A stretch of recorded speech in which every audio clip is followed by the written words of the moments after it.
ইসলামী সংগ্রামী জেলা আমির হাফেজ মাওলানা কামরুল ইসলামকে বক্তব্য রাখছেন হাফেজ মাওলানা কামরুল ইসলাম। বাংলাদেশ জামাত ইসলামী আমার ভাই আহত কেন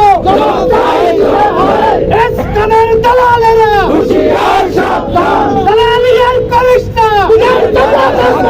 বাংলাদেশ জামাত ইসলামী أعوذ بالله من الشيطان الرجيم بسم الله الرحمن الرحيم